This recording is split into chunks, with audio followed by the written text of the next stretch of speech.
You ever read a news headline that just kind of felt like, business as usual? You know, you read it, you go, blah, blah, blah, blah.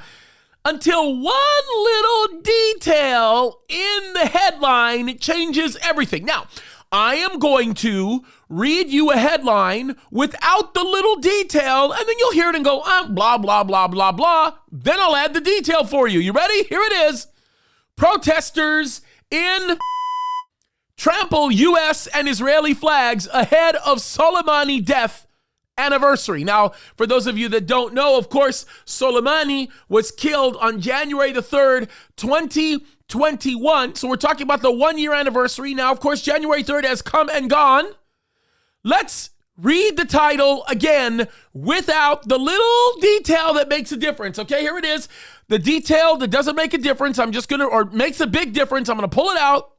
Here it is. Protesters in trample U.S. and Israeli flags ahead of Soleimani death anniversary. Now let me read it the way the actual headline is supposed to go. Because if you hear the way I just read it right now, it kind of sounds like blah, blah, blah, blah, blah.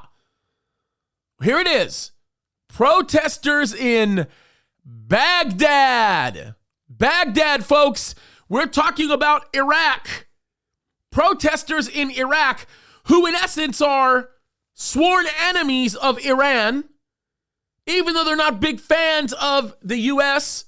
or Israel, chooses to go out of their way to make sure they communicate their hatred not only for the United States of America, but Israel's involvement in the assassination of Qasem Soleimani. Now, this is very, very interesting, okay? Because when we get here, and this is, again, something very unique, something for us to be sort of focused on. By the way, I think I said 2021, but it was 2020 when he was actually assassinated. Let me just correct myself there. Anyway, with that little point put aside, what is significant about this, and this is amazing, is the fact that we are looking at Babylon, okay, I'm going to call it modern day Babylon, showing some love to modern day Persia. All right.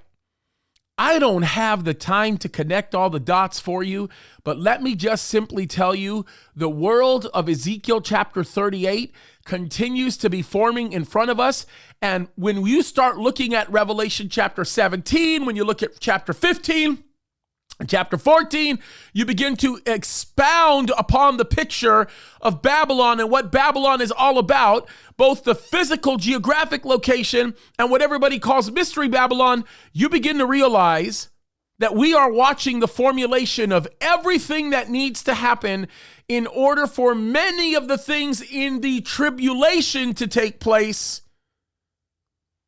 Folks, it ain't long before Jesus comes to rapture his church. This kind of stuff is unbelievable. And I will later on, probably in the Tuesday show, you've probably already heard it, expound upon this and why this is such a significant story. But folks, this is amazing stuff. Pay attention to the headlines and pay attention to the small details, because you'll catch things that a lot of people won't catch. This one's a big deal. God bless you guys.